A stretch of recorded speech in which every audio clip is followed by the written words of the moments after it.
All right, let's talk about it. So I've taken some time just to, just reflect and think about this game for a second. I know I've been very active on my social media, especially Facebook, Twitter, Instagram. I just give my, raw thoughts and opinions as I saw them coming. And in this video, I'm just going to talk about, KPA versus A Sporting. So earlier in the day yesterday, I made a video talking about this matchup, A Sporting versus KPA, and even I gave my prediction. I just said A Sporting are the better team given the circumstances, given the fact that they're defending champions, and given the fact that they have a mental edge over KPA, and KPA have never been able to beat A Sporting. And this was the third time that they were meeting. The first time they met in the Zone 5 finals in 2022. Then they met in the Africa Women's Cup last year, and KPA got knocked out by A Sporting in the quarterfinals, and A Sporting went on to win the Africa Women's Cup.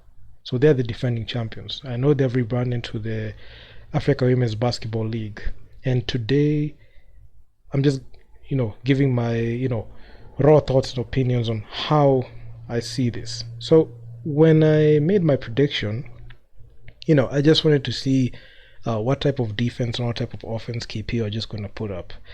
And when I just watched this game, as it started, I was live streaming on my YouTube. I didn't talk about it as much, but I just let the score keep running. And there's a certain point in the first quarter, I saw like it's like the a sporting team just flipped a switch and they just started playing basketball differently. They started cutting inside. They started, making those quick dimes inside. And there's this point that they had like a 10 or 11 point run where they just ended the quarter with a bang, and KPO just stuck at 14 points. And it was something that really I can say it I don't want to say I was surprised, but I can just say I felt it and I expected it, because at the first you could see both teams were just trading blows as the game started. But at some point, after a certain timeout that was called midway into the first quarter, I just saw like a Sporting just put the hammer down, and they absolutely demolished the KPA basketball women's team. There was no offense coming from any side. I made a tweet, and a lot of people took exception to it. They say that I'm negative, they say that I'm harsh. But honestly, if you ask me, I didn't believe the KPA women's basketball team had the mental fortitude to beat an A Sporting. And I even said that the KPA women's basketball team can't beat an elite team. Okay, they can, have like blowouts or on these other teams, but if they don't beat the three teams that are in the tournament, if they can't beat RAG, if they can't beat A Sporting, if they can't beat Interclub, there's no point. There's no point to this at all, because you can beat the other teams and you blow them out and you just have fun after the fact. And in a game you average like 22 turnovers per game. Since that point, you can't say that you're the favorites. You're not the favorites. KP, you have to understand you're not the favorites. Even like the imports who got brought in. I know Atwin Bannister, she made a post in there. I just questioned her value. I questioned like what's the what does she bring to the team. I honestly don't think she brings anything to the team. I don't think that she has what it takes to be on the KPA basketball team. I don't even know why KPA went for her. I don't know. I think it's because she's American maybe, and they thought that she can play basketball. Unfortunately, given the games that she has played, she has shown she can do absolutely nothing. I can say she's a waste of a roster spot. I can say the other players, they just got outplayed.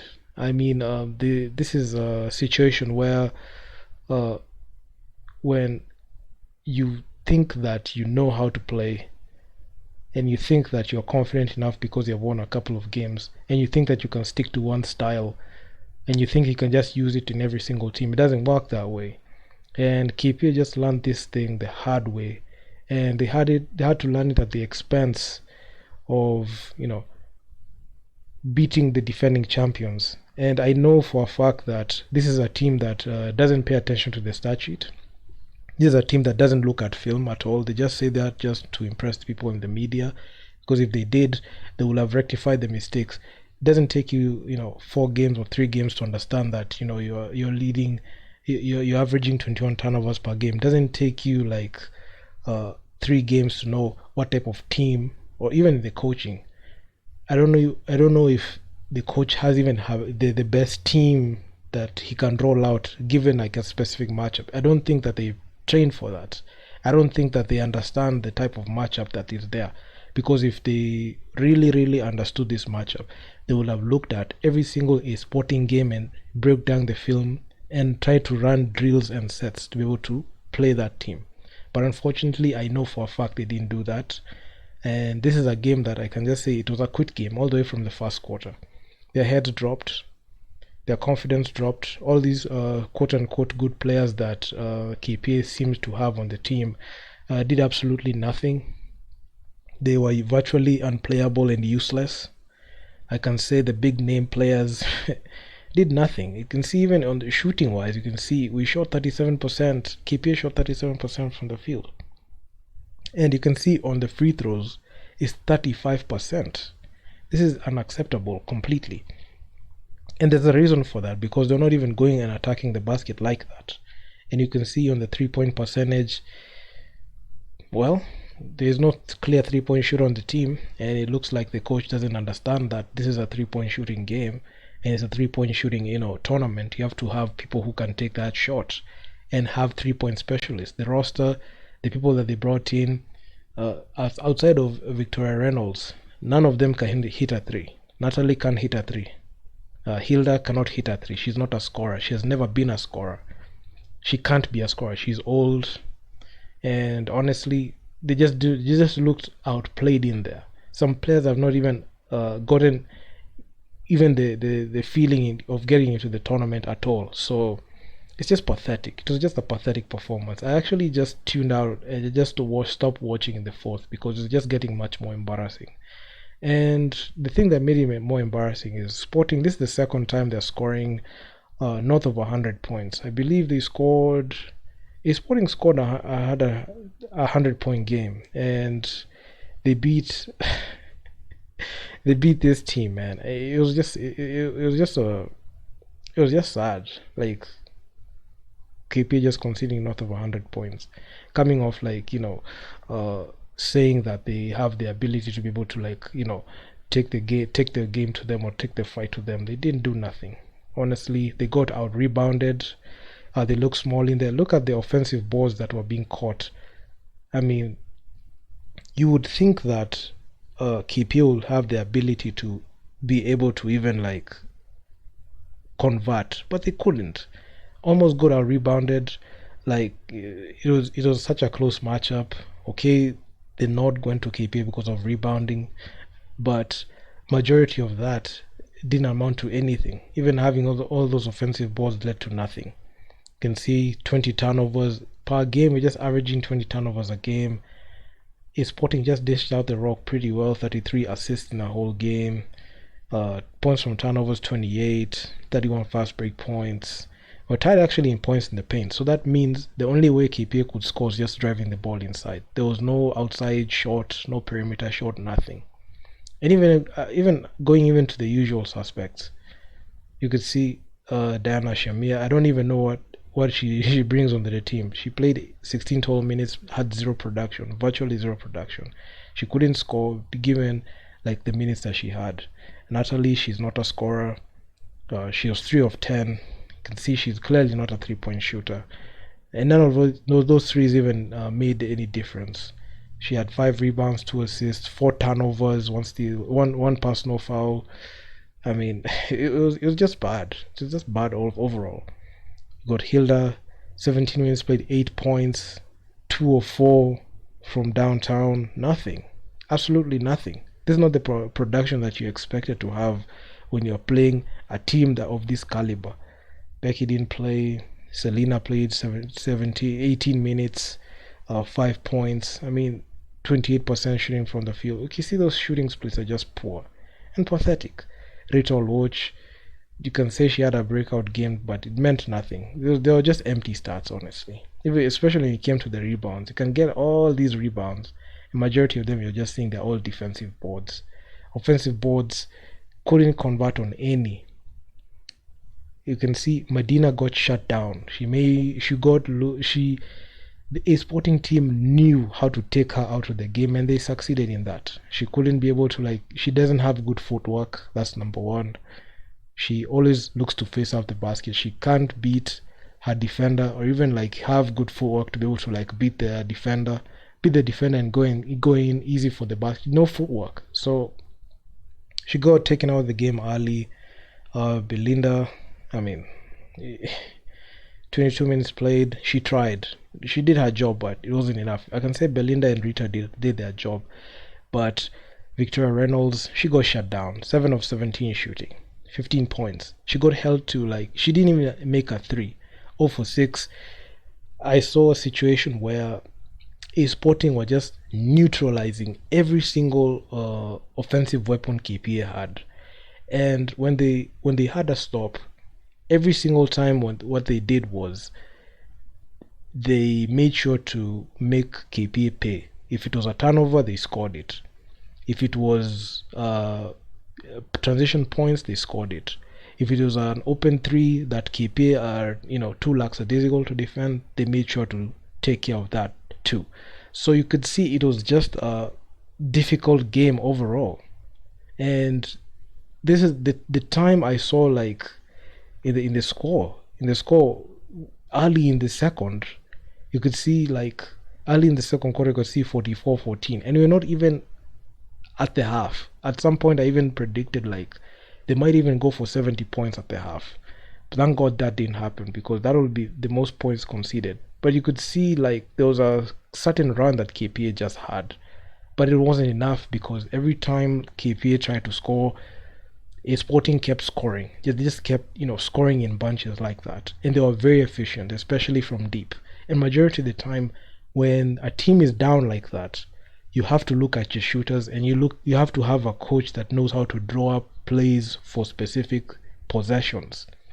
When it's an out of bounds, if it's half court, if it's transition, they have to know, are we going inside? Are we going to kick it out to an open shooter? Those are the little things that I didn't see in the game. And it goes even question even the coach. I don't think the coach is built to I don't think Coach Ojukwu is built to coach this team at this level, because he gets totally outcoached every single time he faces an elite team.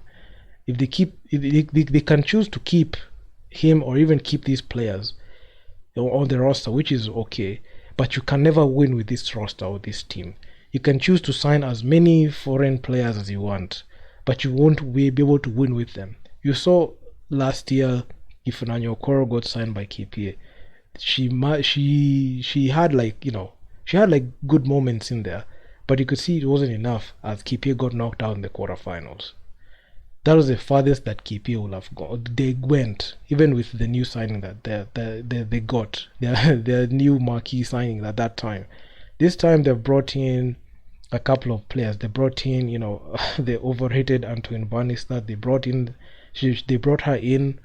You might have thought that she was a player that is productive. You can plug her anywhere on the court and anywhere on the team, and she can be able to find a way to be able to get into the team. But unfortunately, there's nothing there. Victoria Reynolds, she's really struggling. She has no help on offense. Absolutely nobody is going to help her. I see a player that is good. I see a player that is fundamentally sound. But a lot of times when she has the ball, she tries honestly. But the people around her, the other 4 players, they're not setting screens appropriately. Every time it's an ISO play, she has to beat her defender. She'll get tired every single possession. If you keep looking for the assist, I've seen a lot of times Natalie just passes her the ball. After Natalie just passes her the ball, that's it. Natalie just, stays at the perimeter. She doesn't move off ball, takes unnecessary threes, has the team chemistry all over. And honestly, you can't win. You can't even get a podium finish with that type of mentality on the court. And it's funny to me that a lot of people are coming out to defend this team, given like they have the access to the star sheet, they have access to the game film, they have access to every single detail. It's all in the public domain. This is actually not me who's making it. This is coming from the FIBA website. You got access to all this information, but yet you just choose to be ignorant and come and start saying that I hate the team. If you're objective and you actually look at the games, you'll understand what point is coming from what I'm saying. And it's fact-based opinion. Whether you like it or not, I do not care, honestly. There are players on the roster who are not supposed to be there. Honestly, I don't know why they got Antoine Bannister. This is a waste of a roster spot. Aminata has not looked the same since Zone 5. She has really struggled. You cannot depend on Natalie to be able to score. She only thinks you just have to pass the ball and facilitate. In this game, she didn't facilitate anything. She only had 2 assists. She was averaging 8 assists per game prior to this. Now she only had 2 assists and 4 turnovers. A turnover machine. Medina, also a turnover machine. You can't rely on her like that. Majority of the time, when an elite team knows that you have a good center that can be able to like clean up, they completely take her out of the game. And that's the reason as to why the rebounds were close, because the Sporting team were only 4 rebounds shy, and that meant that if they were hustling for every single ball, every single second chance points, they were looking for it. And without your top rebounder, getting those offensive boards, you're bound to fail. And every time they got an offensive board, they just made sure to pass it and kick it out for an open 3. They had shooters on the squad, and that's the same weapon that they used last year. Last year in Zone 5, they still used the same weapon. They didn't even change anything. They just saw KPA they just saw they're facing KPA, and they just used the same game plan. They have not changed any single thing. I've looked at all the games KPA played a Sporting, and they play the same way. Even I'll go even further to say Kenya versus Egypt, the women's team, this year early in February, they played the same way. You could see a Sporting is coming from Egypt, and they are the home team. In Zone 5 in Uganda, you could see they were just kicking out the ball and just taking that 3. So this goes to show you that there's no evolution in the KPA team. And conceding north of 102 points in a game, that shows you that KPA is not elite. They're just a wannabe team. Even I said in my post, like, KPA are just frauds, and this game just tells you everything that you need to know. I know I can go on and say a lot of things about KPA, but at this point I'm just beating a dead horse, because this is not an elite team. Honestly, they don't stand a chance in continental basketball. They're only good in Kenya and Zone 5. And sometimes even you put an asterisk onto it, because how can you win in Zone 5 and look this poor? I know the competition is different, but as the competition changes, a coach has to instill onto the players that they have to up their game. I've not seen any single player up their game at this point. None of them. The only player that is trying a lot is Victoria Reynolds. That's the only player. All the others just shut down. They think it's just KBF. These KBF plays, these Zone 5 plays won't work here. That is something that they fail to understand. I keep mentioning this a lot of times, and even with these videos, the whole aim is just to make sure that you get the point across. And I'm sick and tired of people saying that you can't criticize players. I mean, F off. I'm allowed to make videos and talk about these things, I know this words might come out, a bit harsh, but honestly, I don't care. And I know KPA players, you're listening, so you listen here, right? Make sure that from this tournament going forward, you change your mentality on how you play games. If you keep carrying on the same, this is just going to keep on happening. It will just going to be the same cycle year in, year out. And if you don't challenge yourself to get better, you'll keep being mediocre, and your mediocrity will always be exposed in such tournaments. You have so many mediocre players. You have good players, mediocre players. you're a good, you believe that you're a good player when you play in Kenya, but when you go and match up against teams that have the ability to take you one on one and basket for basket, you're mediocre and your output is not even defending you, because if you look at the stats and you look at the film, there's nothing that is on your side. So you have to call yourself, look at yourself in the mirror and ask yourself them hard questions. So man, I mean, it's very embarrassing. Like it's sad because you're carrying, regardless of whether you're playing for KPA or Equity, you're carrying the national flag on of Kenya.